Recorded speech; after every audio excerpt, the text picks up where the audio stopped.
ओम शांति। आज के प्रातः क्लास है 31 मार्च 1963।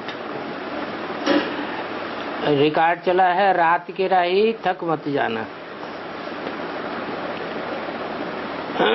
बच्चों को समझाया गया है कि हम हैं परमपिता परमात्मा के बच्चे।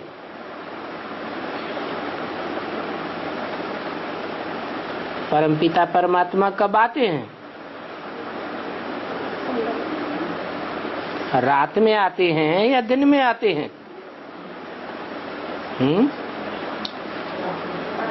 रात में आते हैं। रात कहा जाता है अज्ञान को।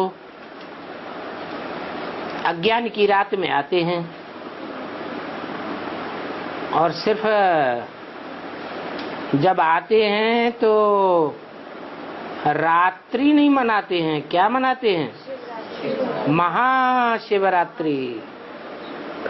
छोटी मोटी अज्ञान की रात्रि में नहीं आते हैं। जब इस सृष्टि पर घोर अज्ञान की रात्रि होती है तब आते हैं।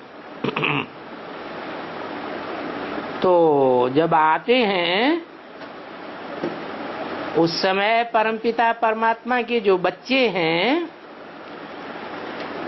वो रात के राही हैं या दिन के राही हैं? रात के राही हैं। रात में ठोकरें खा के चलते हैं, माया की ठोकरें लगती हैं। ये बड़े आराम से चलते हैं। ठोकरें तो लगती हैं रात में। परमपिता का बर्थ प्लेस तो भारत है। क्या जन्म स्थान तो भारत है। भा माने रोशनी और रत माने लगा रहने वाला। भारत माने जो ज्ञान की रोशनी में सदैव लगा रहता है। आते तो भारत में है। फिर बोल दिया महाशिवरात्रि में आते हैं। तो भारत में आते हैं या महाशिवरात्रि में आते हैं? भा माने रोशनी, ज्ञान की रोशनी। रत माने लगा रहने वाला। जो ज्ञान की रोशनी में लगा रहने वाला है उसमें आते हैं।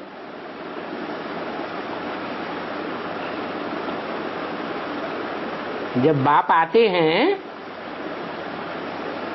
तो घोर अंधियारे में आते हैं या ज्ञान की रोशनी में आते हैं? घोर अंधियारे में आते हैं। ज्ञान की रोशनी में आते हैं। अभी तो कहा भारत में आते हैं। भारत भा माने रोशनी, रत माने लगा रहने वाला। जो सदैव ज्ञान की रोशनी में लगा रहने वाला है उसमें आते हैं। लेकिन जिसमें आते हैं वो भी अज्ञान की रात में इस सृष्टि पर होता है या नहीं होता है? हैं? वो भी अज्ञान की रात में इस सृष्टि पर होता है। वो कौन है?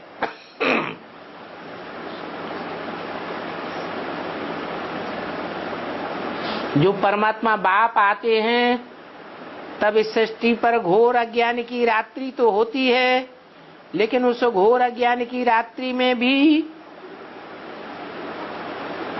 ज्ञान की रोशनी में रत रहता है। अज्ञान में नहीं आता है।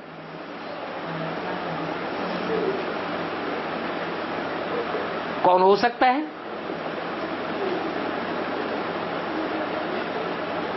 अच्छा,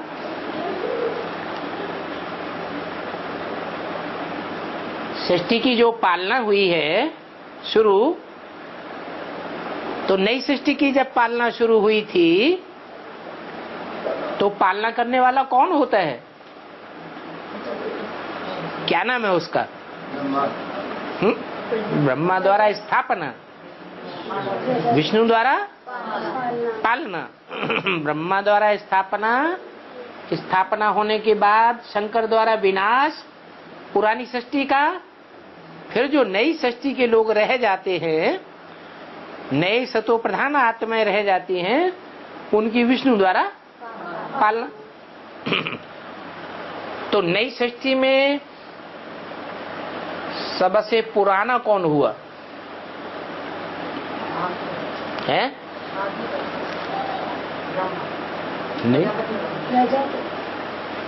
नहीं, जो ब्रह्मा है वो तो विष्णु बन जाता है कि ब्रह्मा ही रहता है? ब्रह्मा क्या बन जाता है? विष्णु बन जाता है।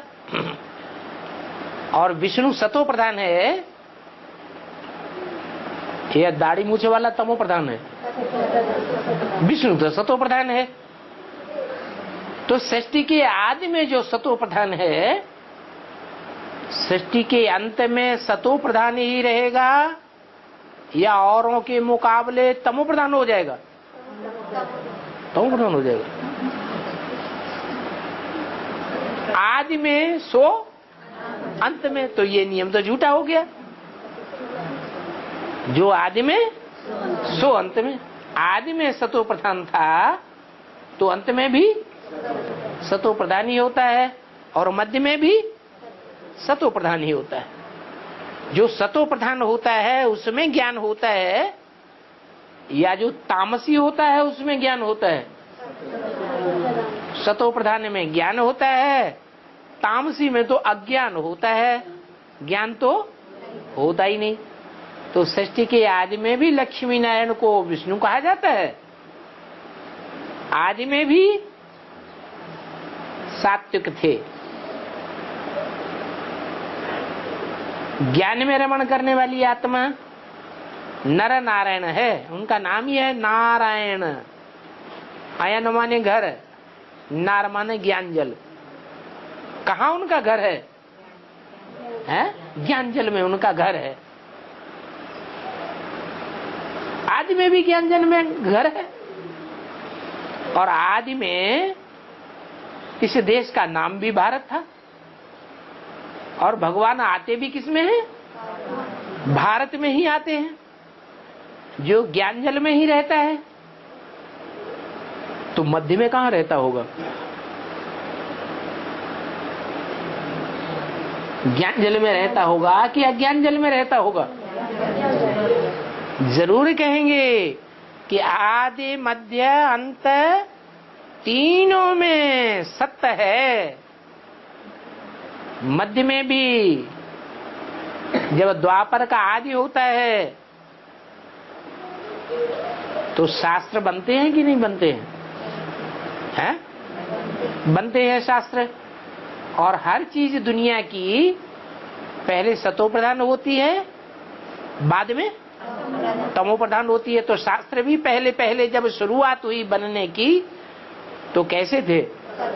सतो प्रधान थे। तो बनाने वाला भी जरूर सतो प्रधान ही होगा।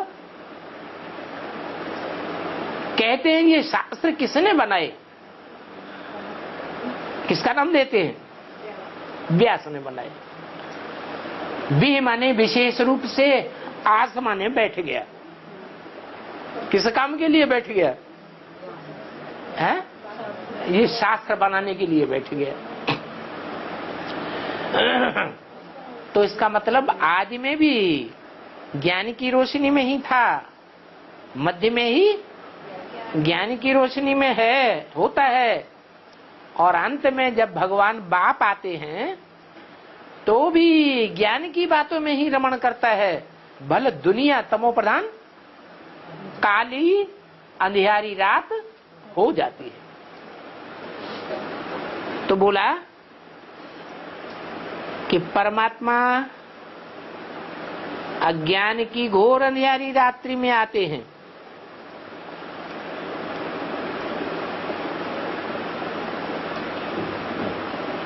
आते हैं परंतु परमात्मा का बर्थ प्लेस तो भारत ही है। तो जरूर उनके ही आकर के संतान बने होंगे। किनके? भारत की संतान बने होंगे या जो तमो प्रधान हैं उनकी संतान बने होंगे? जो अज्ञान में लगे हुए हैं उनकी संतान बने होंगे या ज्ञान में रत रहने वाले की संतान बने होंगे? जरूर भारत की ही संतान बने होंगे, जैसे अब बन रहे हैं। कौन? भारतवासी। अब उनकी मत पर हमको चलना है। क्या कहा? कौन से सन की मुरली है? 63 की मुरली है।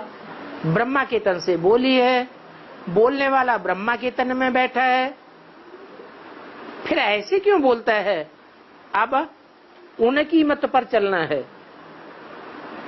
जब ब्रह्मा के बाजू में ही बैठा है, भ्रकुटी के मध्य में, तो क्या बोलना चाहिए? अब इनकी मत पर चलना है, क्योंकि इनके तन में आया है, ब्रह्मा के तन में। ये नहीं बोला। क्या बोला? अब उनकी मत पर चलना है। उनकी माने किनकी? बाबा शिव बाबा ब्रह्मा के तन में नहीं आया था? है? आया तो था, लेकिन उनके तन में आकर जो कुछ बोला वो किसी ने समझा क्या? है? वो ब्रह्मा कुमार कुमारियां जो वही ब्रह्मा के दो मुख से बोली हुई मुरली पढ़ती हैं, सुनाती हैं, उन्होंने समझा क्या? समझा? नहीं समझा। ब्रह्मा ने या ब्रह्मा के कुमार कुमारियों ने भगवान बाप को पहचाना क्या? जो नई सृष्टि बनाने वाला है, स्वर्ग रचने वाला है, नहीं पहचाना। तो बोला इनकी मत पर नहीं चलना है। किनकी? इन्हें ब्रह्मा की अथवा इनके फॉलोअर्स जो भी ब्रह्मा कुमार कुमारियां हैं, इनकी मत पर नहीं चलना है। किसकी मत पर चलना है? उनकी मत पर चलना। उनकी माने किसकी तरफ इशारा किया? जो सन 76 में प्रत्यक्ष होने वाली या भगवान की मूर्ति है, भगवान का पार्ट है। बाप की प्रत्यक्षता वर्ष कौन से वर्ष में मनाया? 76। तो उनकी मत पर चलना है। परमपिता परमात्मा है तो एक, ये नहीं है कि ब्रह्मा भी भगवान, विष्णु भी भगवान, शंकर भी भगवान, कृष्ण भी भगवान, राम भी भगवान, नारायण भी भगवान, सब भगवान हैं। यह भगवान एक है, सर्वव्यापी तो है नहीं। क्या है? वो तो एक व्यापी है, तो मूर्ति भी एक ही होनी चाहिए। तो परमपिता परमात्मा एक है, उनकी मत पर चलना है। बाकी सभी हैं आत्माएं। क्या? बाकी सभी क्या हैं? न परमपिता है, बाकी सभी न परम आत्मा है। आत्माओं के बीच में जो परम पार्टधारी होता है, उसका नाम पड़ता है परमात्मा। वो और आत्माओं की शक्ति से परे है। जैसे परमपिता परे ते परे है, गाया भी जाता है आत्मा परमात्मा अलग रहे बहुकाल। कितने काल से अलग रहे? और गायन कहाँ का है?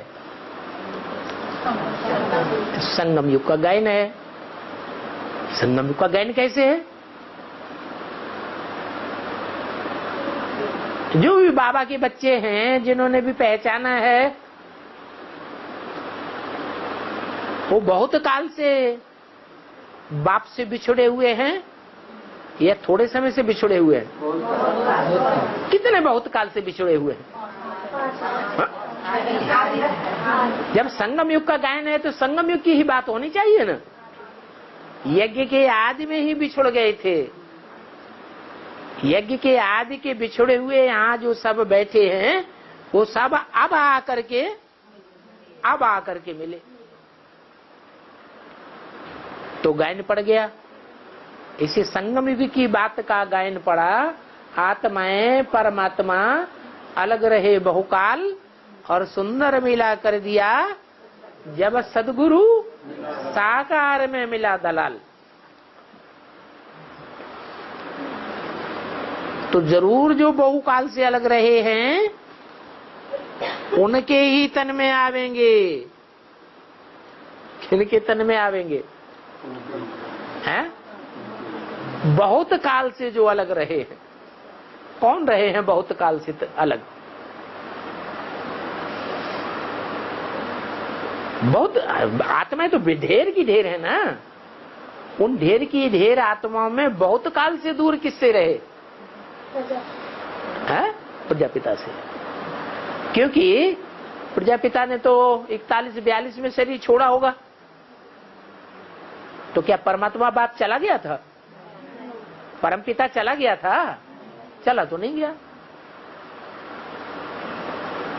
यज्ञ में ही रहा ना। भले कोई दूसरे बच्चों के द्वारा मुरली चलाई, लेकिन रहा तो यज्ञ में ना। माताओं के द्वारा चलाई या सन 47 में दादा लेखराज ब्रह्मा के द्वारा चलाई, यज्ञ में तो रहा ना।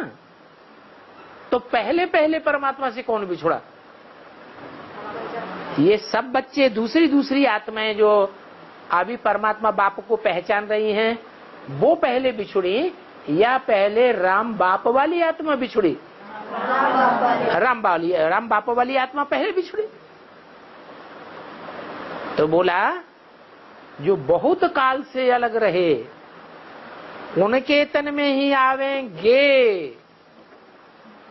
63 की वाणी है, अभी आए नहीं है। जिनकी मत पर तुम्हें चलना है आवेंगे। कब की बात है? भूतकाल की, भविष्यकाल की? भविष्यकाल की बात बताई कि जो बहुत लंबे समय से पहले पहले परमपिता परमात्मा से बिछुड़ा है ब्राह्मण बच्चा, वही ब्राह्मण बच्चा अपने ज्ञान की प्रारब्ध लेकर जो दोबारा जन्म लेकर के ज्ञान में आता है, तो उसके ही तन में आवेंगे और उनकी ही मत पर तुमको चलना है। और कोई तन में तो आ न सके। क्यों नहीं आ सके? और कोई तन में क्यों नहीं आ सके?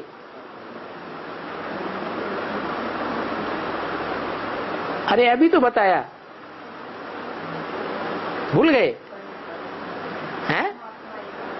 नहीं, मैं भारत में ही आता हूं। जो सदैव ज्ञान की बातों में ही लगा रहता है, ज्ञान की रोशनी में ही लगा रहता है, मैं उसी में ही आता हूं और अज्ञानी आत्माओं में नहीं आता हूं। तो और कोई तन में नहीं आ सकता। दो आत्माओं का खेल होने के कारण मनुष्य मुझ जाते हैं। कौन सी दो आत्माओं का खेल है? नहीं, दो आत्माओं का खेल है, शिव शंकर भोलेनाथ। क्या? शिव और उनके साथ कौन जुड़ा हुआ है? शंकर। इन दो आत्माओं का खेल है। समझते नहीं है इनमें कौन शिव है कौन शंकर है, मुझ जाते हैं। तो फिर उन्हों को समझाया जाता है कि इन शिव और शंकर में भगवान कौन है। क्या समझाते हैं? देखो, शंकर की तो मूर्ति है ना, और शिव की मूर्ति थोड़े ही बनाते हैं मंदिर में। क्या बनाते हैं? शिव का तो लिंग बनाते हैं। लिंग को हाथ पांव नाक कान होते हैं क्या? नहीं। मूर्ति होगी तो उसको हाथ पांव नाक कान होंगे। भगवान तो निराकार है, तो निराकार को हाथ पांव नाक कान कहाँ होंगे? इसलिए मंदिर में जो बड़ा है उसको बीच में बैठाया गया। कौन? शिव को, जिसको हाथ पांव नाक कान नहीं है, निराकार की यादगार है। और बाकी दूसरे देवताओं को चारों तरफ बच्चों के रूप में बैठाया गया है। उन बच्चों के बीच में जो बड़ा बच्चा शंकर है उसको मुख्य स्थान दे देते हैं। तो दो आत्माओं का खेल है, परंतु इनमें भगवान किसको कहा जाता है ये बात समझाई जाती है कि शिव भगवान निराकार है, शंकर कोई भगवान नहीं है, क्योंकि शंकर की तो मूर्तियां मिलती हैं, उसको निराकार कहेंगे। मूर्ति साकार की बनेगी या निराकार की बनेगी? साकार की मूर्ति बनती है। तो समझाया जाता है शिव शंकर अलग अलग हैं। बाकी न समझने वाले भगत तो बहुत हैं। क्या इतनी महीन सी बात, सहज बात भी है, लेकिन भगत लोग नहीं समझते हैं। और ज्ञानी आत्माएं, बाबा के बच्चे, भारतवासी, कहां के वासी? भारतवासी, जिनकी बुद्धि भारत में ही धरी रहती है, भारत की ही याद में लगी रहती है। जिस भारत में भगवान आते हैं उनकी बुद्धि में जट बैठ जाता है कि शिव अलग है और शंकर अलग है। जानते हैं जो भगवान है वो किसकी याद में बैठेगा? भगवान बैठेगा। भगवान किसी की याद करेगा? ऊंच से ऊंच कौन है? ऊंच से ऊंच तो भगवान है, वो किसी की याद थोड़ी करेगा। तो शंकर याद में बैठा हुआ दिखाया जाता है या भगवान याद में बैठा हुआ दिखाया जाता है? शंकर को जब देखेंगे तो उनकी मूर्ति से देखने लगता है किसी की याद में बैठे हुए हैं। तो जो याद करता है वो ऊंचा या जिसकी याद करता है वो ऊंचा? जिसकी याद में बैठा है वो ऊंचा, और जो याद करने वाला है वो तो नीचा हो गया। इसलिए शिव का नाम पहले और शंकर का नाम बाद में रखा जाता है। परंतु इस समय तो भक्ति मार्ग है। क्या इस समय क्या है दुनिया में? जोर किसका है? ज्ञान मार्ग का जोर है या भक्ति मार्ग का जोर है? भक्ति मार्ग का जोर है। भगत भगवान को याद करते हैं, जानते तो नहीं है। जानकर याद करते हैं कि बिना जाने याद करते हैं? बिना जाने याद करते हैं। वो बीके में जो भगत बैठे हुए हैं वो भगवान को जान करके याद करते हैं कि बिना जाने याद करते हैं? क्यों? वो जानते नहीं। गुलजार दादी में भगवान आते हैं? नहीं जानते? जानते हैं ना कि गुलजार दादी में भगवान आते हैं? जानते हैं भगवान आते हैं? भगवान तो नहीं आते, ब्रह्मा आते हैं। क्योंकि भगवान तो एक ही मुकर्रर रथ में आवेगा या अनेकों में आवेगा? एक ही मुकर्रर रथ में आता है। अगर दो चार में आए तो फिर सर्वव्यापी हो जाए। तो ऐसे नहीं कि ब्रह्मा के तन में भी आते हैं, कृष्ण के तन में भी आते हैं, इनके तन में भी आते हैं, उनके तन में भी आते हैं। नहीं, वो तो सिर्फ भारत में आते हैं। भगत लोग भले नहीं जानते हैं, फिर भी याद करते हैं। जिसको गॉड फादर कहा जाता है, जो भी आते हैं उनको युक्ति से, धैर्य से समझाना है। क्या ऐसे नहीं कि वो जिरहबाजी करते हैं और तुम परेशान हो जाओ और तुम्हारा धैर्य टूट जाए और तुम उनको भगा दो, भागो यहां से, यहां नहीं बैठना, तुम बहुत जिरहबाजी करते हो। क्या उनको धैर्य से समझाना चाहिए। बच्चों में भी नंबरवार हैं। क्या कोई का धैर्य बना रहता है और कोई का धैर्य जल्दी टूट जाता है। कई तो झट से पूछ लेते हैं कि तुमको मालूम है कि तुमको 2 बाप हैं।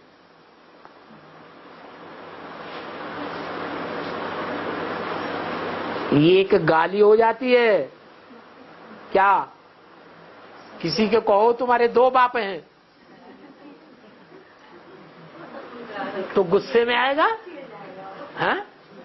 क्या 2 बाप की औलाद है? हमारी अम्मा क्या वैश्य है? गुस्से में आवेगा ना। तो ऐसी युक्ति से समझाना है कि समझाकर उनसे झट पूछे। क्या पूछे?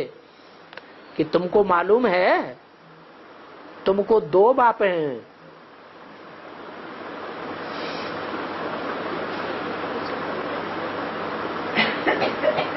तो गुस्सा होगा या नहीं होगा? होगा। अगर ज्ञान बुद्धि में बैठा है तो नहीं होगा। क्यों? क्योंकि जानता है भगवान भारत में आते हैं,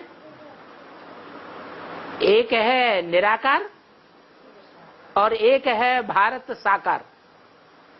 शंकर है साकार जिसकी मूर्तियां बनती हैं, शिव है निराकार। जब ये बात समझाई दी युक्ति से तो 2 बाप हो गए, एक मनुष्य सृष्टि का बाप और एक आत्माओं का बाप। तो आत्माओं का बाप जन्म मरण के चक्र में आता नहीं है। वो भिखारी होता है क्या? वो व्यभिचारी होता है क्या?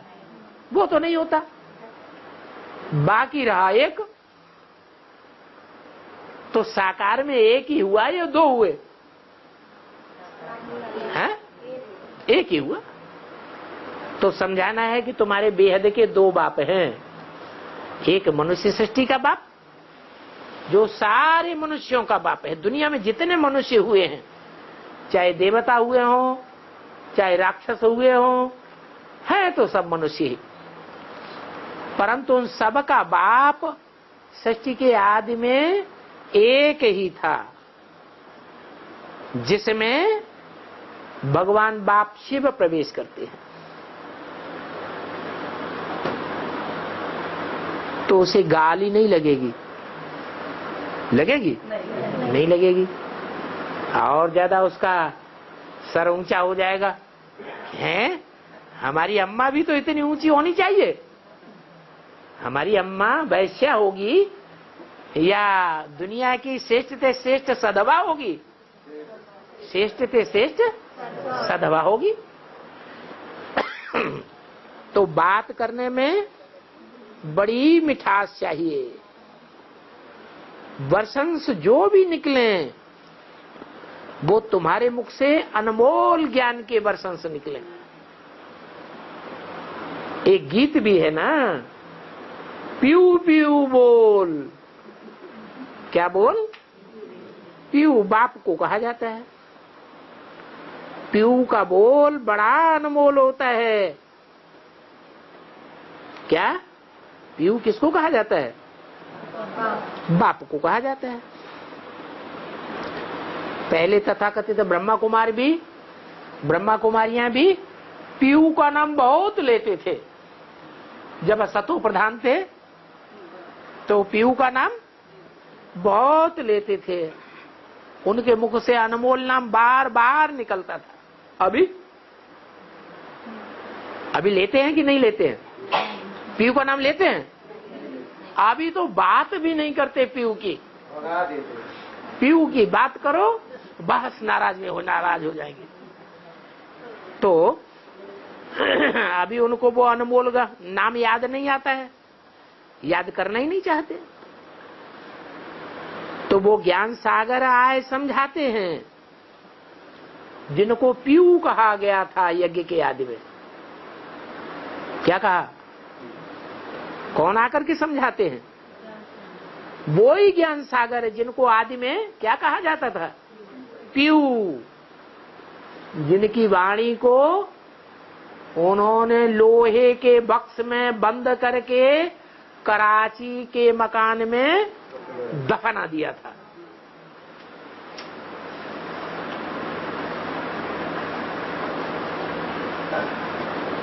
वो ही बाप, वो ही ज्ञान का सागर अभी फिर से आए करके समझाती हैं, तो उनके बोल अनमोल हैं। कोई सुनाते हैं तो अनमोल बोल होता है,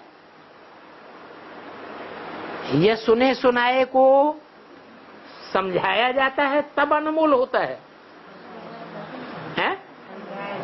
कोई सुनाए तो अनमोल नहीं होता है, हैं? होता है? सिर्फ सुन लिया, भक्तों ने सुना तो बहुत, कितना सुनते हैं भगत लोग, गीता सुनते हैं कि नहीं?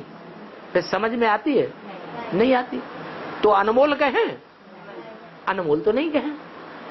तो भगवान बाप जब आते हैं बाप के रूप में, तो जो गीता माता है उस गीता माता के एक एक वर्षंस के रहस्य को खोल देते हैं, इसलिए उनके बोल अनमोल हैं। परंतु कोई तो समझते हैं और कोई नहीं समझते हैं। ये समझने और न समझने वाले बाहर की दुनिया में ही हैं या ब्राह्मणों की दुनिया में भी है? कौन है? है? कौन है समझने वाले, कौन नहीं समझने वाले? बीके वाले, नहीं समझने वाले। और जिनको अपने बाप का ज्ञान है कि प्रजापिता कौन है, वो है समझने वाले। वो बाप के बच्चे हैं और वो अपने बाप का नाम बताते हैं, बाप का नाम लेते हैं, कहते हैं हम प्रजापिता ब्रह्मा कुमार हैं। क्या लिखते हैं? लिखते हैं हम अम्मा कुमार हैं। कोई बच्चे से बार बार पूछा जाए तो अपने बाप का नाम बताओ, और वो बाप का नाम ना बताए, क्या बताए? अम्मा का नाम बार बार बताए, तो ये गाली हुई कि नहीं हुई? है? कैसे? बाप का नाम नहीं बताता है, इससे क्या साबित होता है? हैं? क्या साबित होता है?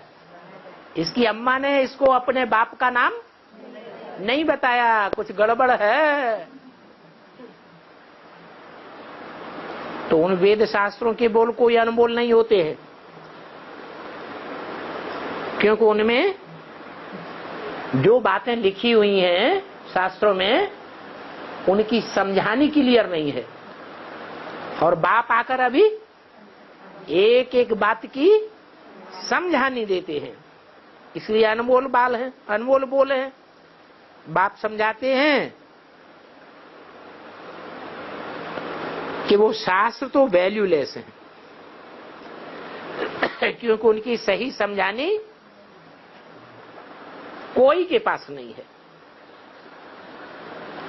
वो सभी शास्त्र बर्थनाटे पैनी हैं, उन शास्त्रों की एक कौड़ी की भी कीमत नहीं है। सिर्फ ज्ञान के सागर बाप जो कुछ आयकर सुनाते हैं, वो पीयू के बोल अनमोल बोल हैं। क्या? वो ही पीयू जो यज्ञ के आदि में बहुत प्रसिद्ध था, वो ही अब फिर दोबारा जन्म लेकर एडवांस में पार्ट बजाय रहा है, जिसमें शिव बाप फिर से प्रवेश करते हैं। बाकी शास्त्रों के ज्ञान से मुक्ति, जीवन मुक्ति नहीं मिल सकती। जीवन मुक्ति मिलती है पीयू के बोल से। क्या कहा? इससे साबित हो गया कि ब्रह्मा को प्रजापिता नहीं कहेंगे। पीयू किसको कहा जाता है? पिता को कहा जाता है। तो दादा लेखराज ब्रह्मा का तो टाइटल मात्र था प्रजापिता, वास्तव में वो पीयू या प्रजापिता था नहीं।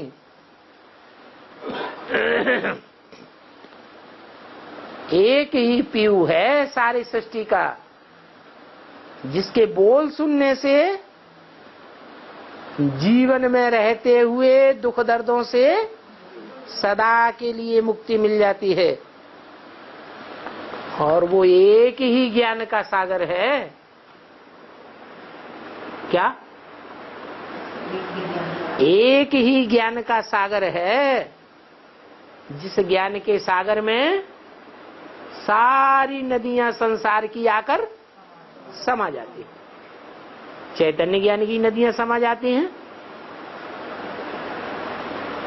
या जड़ नदियां ही सिर्फ समाती हैं? चैतन्य ज्ञान नदियां कौन होती हैं? कोई कन्या माताएं हैं, वो चाहे बेसिक में हो और चाहे एडवांस में हो, चाहे अरब सागर में जाकर गिरने वाली हो और चाहे बंगाल की खाड़ी हिंद महासागर में जाकर मिलने वाली हो, सारी नदियां अंत में एक ही सागर में समा जाती है।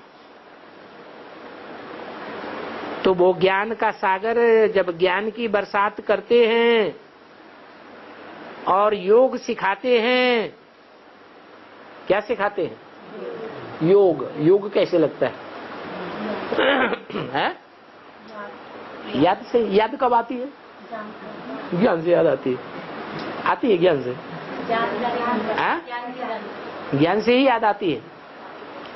अच्छा, ज्ञान मिल गया, भगवान बाप वो है, वो उधर कोने में बैठा हुआ है और उसको दिखाया नहीं गया है, उससे तुम्हारा कोई संपर्क नहीं हुआ, आंखों से देखा नहीं, कानों से सुना भी नहीं, इंद्रियों से कुछ अनुभव भी नहीं किया, तो याद आवेगा? क्यों? ज्ञान मिल गया ना। अरे हाँ, जानकारी मिल गई ना। अरे ज्ञान, ज्ञान माने जानकारी, ज्ञान मिल गया ना, पहचान भी मिल गई। अब उसे बैठा रहने दो कोने में।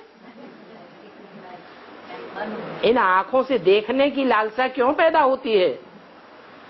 कानों से सुनने की लालसा क्यों पैदा होती है? हैं?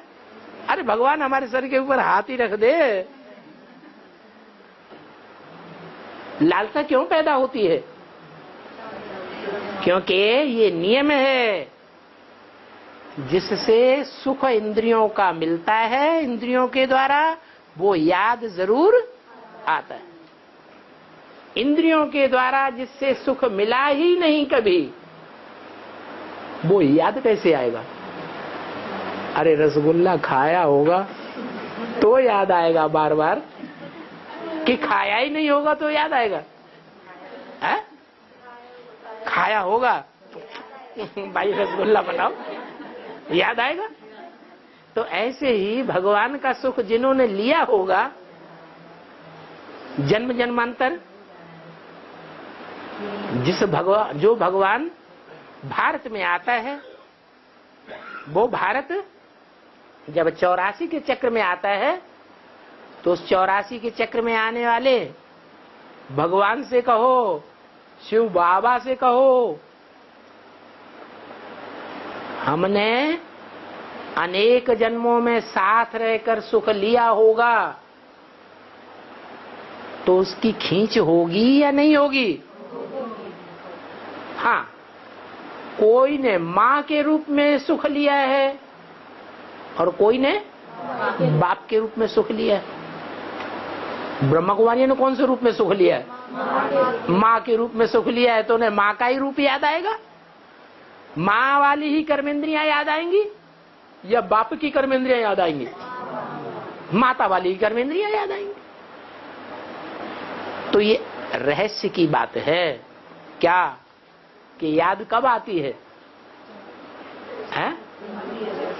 जब कोई से सुख भोग आ जाता है इंद्रियों के द्वारा, तो उसकी याद आती है। तो बाप आकर सिर्फ ज्ञान की बरसात ही नहीं बरसाते हैं, याद भी सिखाते हैं। क्या? याद का दूसरा नाम है योग। है? क्या नाम है? योग। एक आंख ने दूसरी आंख को देखा, तो कौन सी इंद्री का कौन सी इंद्री से योग हो गया? आंख का आंख से योग हो गया।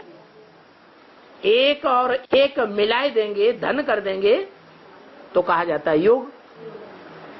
एक और एक को योग किया तो क्या हो गए?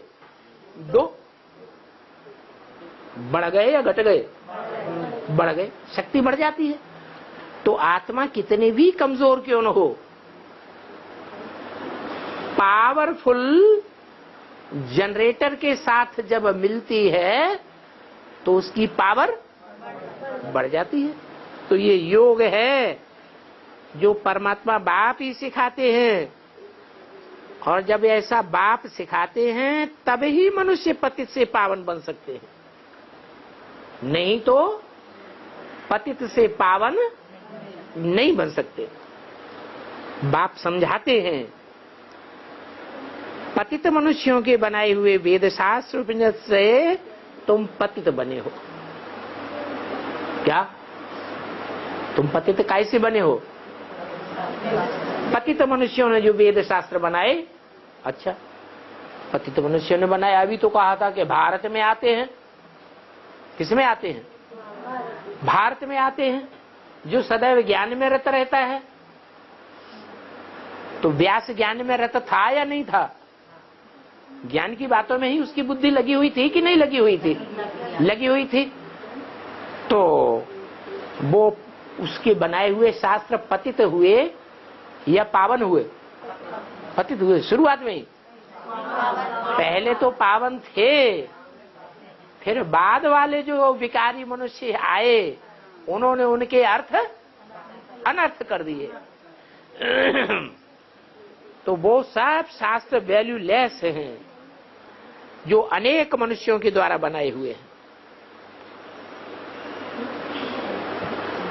वो शास्त्र कौड़ी जैसा जीवन बनाते हैं। क्या? कैसा जीवन बनाते हैं? कौड़ी जैसा जीवन बनाते हैं। कौड़ी के अंदर क्या होता है? अरे कौड़ी को देखो, उसके अंदर क्या दिखाई पड़ेगा? टॉर्च नहीं लगाना, काला काला अंधेरा दिखाई पड़ेगा। अंधकार ही अंधकार है, गड्ढा है उसमें। तो कौड़ी जैसा जीवन है। हीरा, हीरा तो ज्ञान की चमक मारता है। तो इन शास्त्रों को आयरन एज्ड तमो प्रधान बुद्धि कहा जाता है।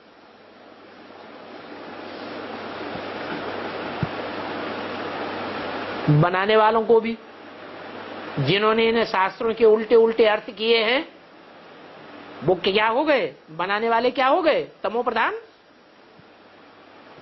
आयरन एज हैं। वेद शास्त्र पढ़ते पढ़ते मनुष्य आयरन एज्ड बुद्धि बन गई है,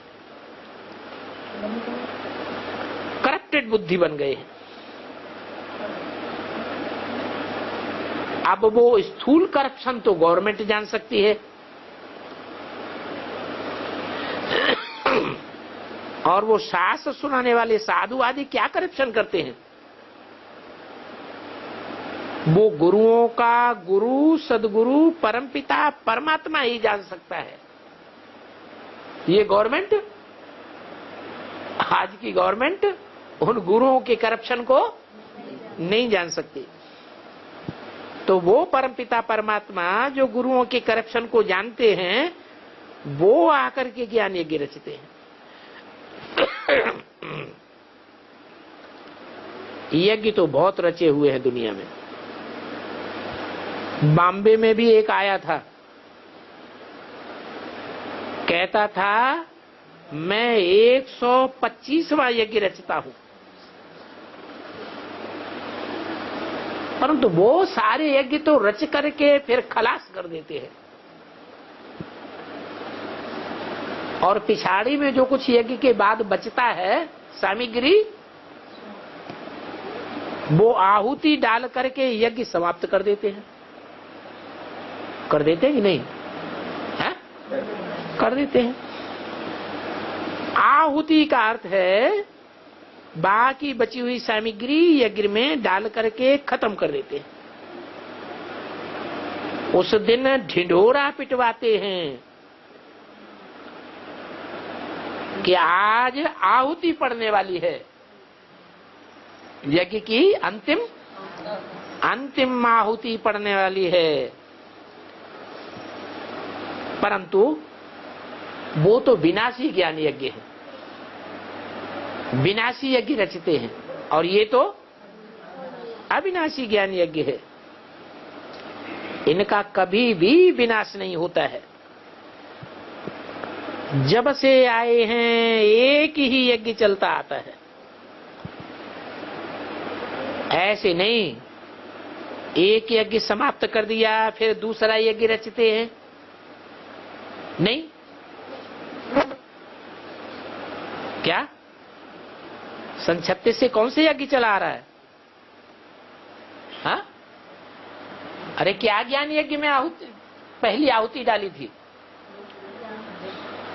साक्षात्कार का अर्थ बताया था, क्या ज्ञान सुनाया? उस साक्षात्कार के अर्थ का क्या अर्थ किया, क्या ज्ञान सुनाया, क्या समझाया? हाँ? ब्रह्मा को सफेद पोष का साक्षात्कार हुआ तो उनको बताया तुम्हें ब्रह्मा के रूप में पार्ट बजाना है, ब्राह्मणों की सृष्टि की रचना करनी है। ब्राह्मण सफेद पोष होते हैं और शंकर द्वारा विनाश होने वाला है, हर हर बम बम फटने वाले हैं, ये भी बताया। ब्रह्मा बाबा को जब विनाश की बात सुनाई तो रोने लगे। फिर ये भी बताया ब्रह्मा ही सो विष्णु बनेगा, विष्णु के द्वारा नई सृष्टि की पालना होने वाली है। माना पुरानी दुनिया खत्म होने वाली है, नई दुनिया आने वाली है। अब भगवान इस सृष्टि पर आ चुका है। ये नहीं बताया माँ के रूप में आ चुका है कि बाप के रूप में आ चुका है, या सदगुरु के रूप में आ चुका है, या टीचर के रूप में आ चुका है। क्या बताया? भगवान इस सृष्टि पर आ चुका है। तो ये ज्ञान यज्ञ की पहली आहुति उसी समय सन 36 में पड़ गई थी। तो वो यज्ञ अभी भी चला आ रहा है।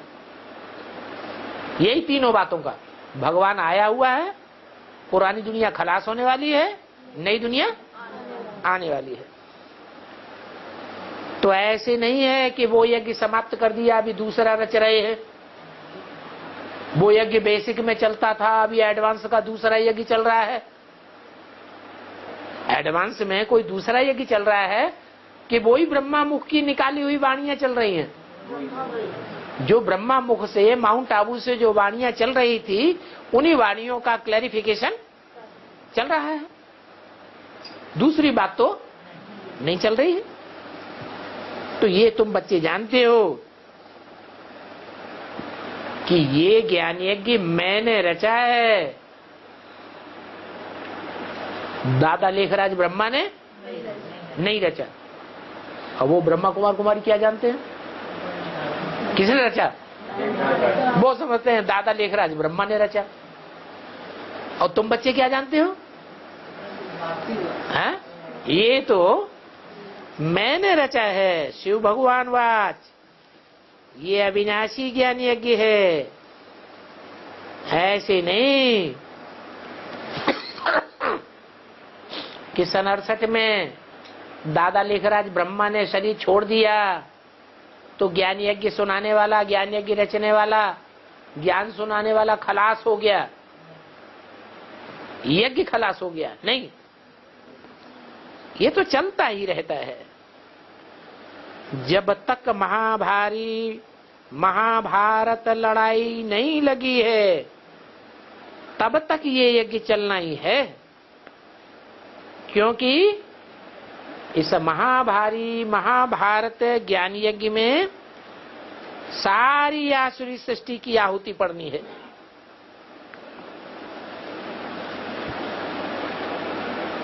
कलयुगी तमो प्रधान प्रकृति की सभी वस्तु आहुति हो जाएगी। क्या इतनी बड़ी सृष्टि है, 5 तत्वों की बनी हुई, कितने बड़े बड़े महलमाड़ियां अटारियां बनाए हुए हैं, कारखाने बनाए हुए हैं, मिलें बनाई हुई हैं, वो सब सब खलास हो जाएंगे, तब ये ज्ञान यज्ञ समाप्त होगा। वो लोग तो अनेक प्रकार के यज्ञ रचते हैं और समाप्त कर देते हैं। कौन लोग? दुनिया वाले? हाँ? दुनिया वाले अनेक प्रकार के यज्ञ रचते हैं या ब्राह्मण लोग भी अनेक प्रकार के यज्ञ रचते हैं? दुनिया वाले रचते हैं, ब्राह्मण लोग नहीं रचते हैं। कहीं मेले मला खड़े करते हैं, कहीं प्रदर्शनी लगाते हैं, कहीं प्रोजेक्ट शो दिखाते हैं, कहीं कॉन्फ्रेंस करते हैं, कहीं मेगा प्रोग्राम लगा रहे हैं।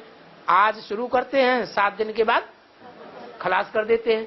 तो उनके यज्ञ तो आज शुरू होते हैं, कल खत्म होते रहते हैं। और हमारा तो ज्ञान यज्ञ है जो सन 36 से चला आ रहा है, और सारी दुनिया जब इसमें स्वाहा हो जाएगी तो हमारा यज्ञ भी पूरा हो जाएगा। बाबा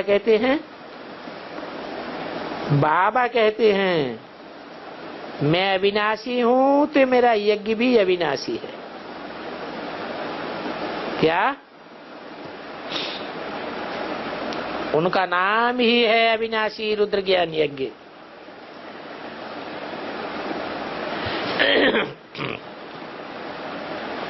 जब तक मैं हूं तब तक ये चलना ही है, और जब तक पूरी आहुति नहीं पड़ी है ये चलता ही रहेगा। इस यज्ञ से ही ये विनाश ज्वाला निकली है। क्या कहा? विनाश ज्वाला निकलती है, ज्वाला निकलती है, ज्वाला फट पड़ती है, आग लग जाती है तो क्या होता है?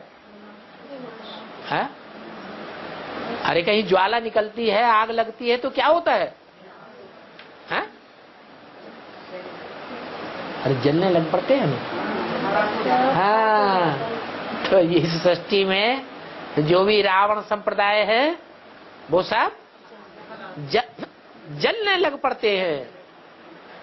सन 76 से ये विनाश ज्वाला प्रकट हुई, पहले प्रकट नहीं हुई थी। अब ये ब्राह्मणों की दुनिया में विनाश ज्वाला प्रकट हुई है। तो कौन जल रहे हैं? किनके दिल को जलन हो रही है? किनके दिल जल रहे हैं? तुम खुश हो रहे हो या तुम्हारे दिल जल रहे हैं? भगवान के बच्चे तो बड़े खुश होते हैं। कुरान में भी लिखा हुआ है, भगवान बाप जब आते हैं तो भगवान के बंदे बड़े खुश नसीब रहते हैं।